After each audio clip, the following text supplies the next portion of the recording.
Okay, this is a video of the suspension on a 1991 Firebird. Currently has 40,000 miles on it, so everything should be pretty much original other than the exhaust I know has been replaced. We need to take down the fuel tank, and we need to get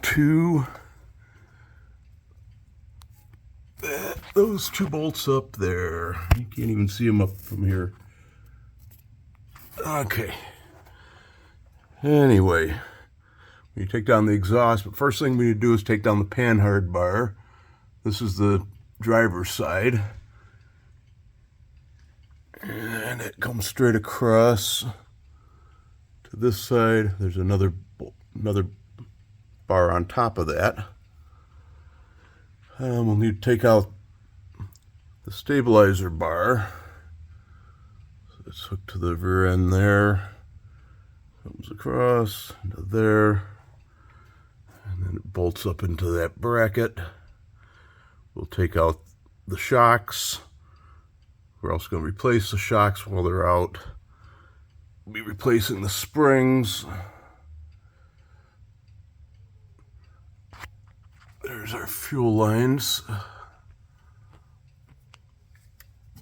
Can we get light on them? There we go.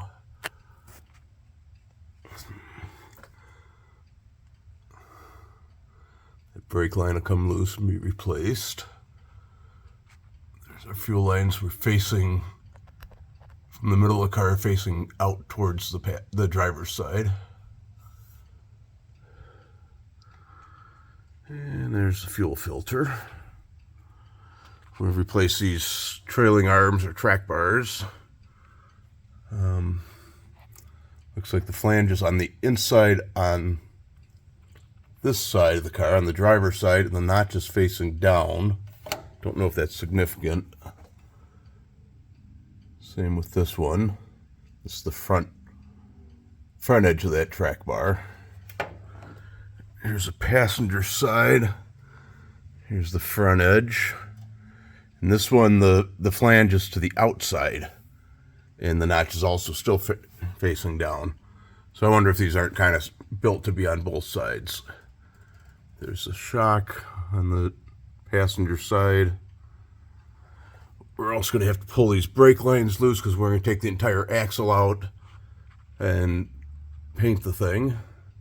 So there's a bracket there. It holds that brake cable. It's part of the emergency brake cable. Hooks up through there. This is the passenger side. It comes up above the drive shaft and connects in there. Then from there, it goes up into the car at about 6 inches to the handle. And then here's the driver's side. Same thing, that brake cable supported through there. Comes up here, just runs across the top of the axle.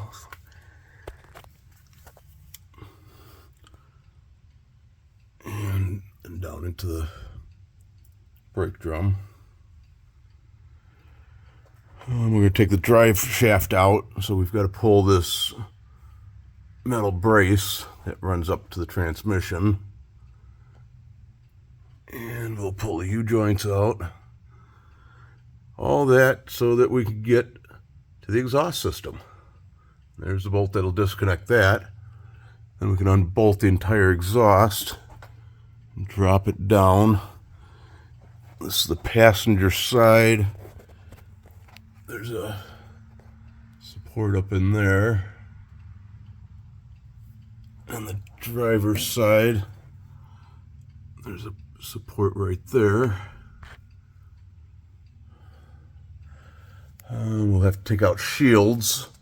This is on the tank. I'm now facing out the back of the car. There's two small little screws holds that in down here. And there's a couple more up above.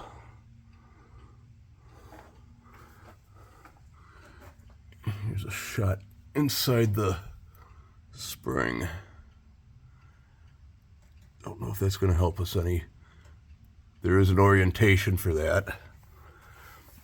We're also probably going to replace these brake lines. So that's passenger side, I'm standing behind the axle, supported there. Comes up and over. There's a block up in here. Can't really see it from the side. Clip there, and turns and goes to the other brake drum. Here's the rubber hose, brake hose. And here's the block that splits it off between both sides. It's a clip that holds that stuff.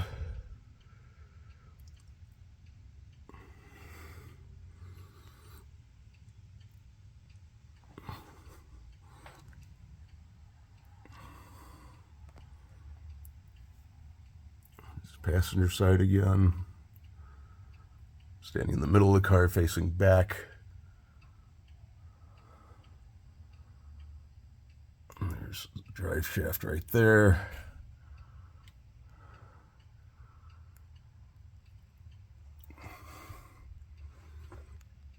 And this is the driver's side.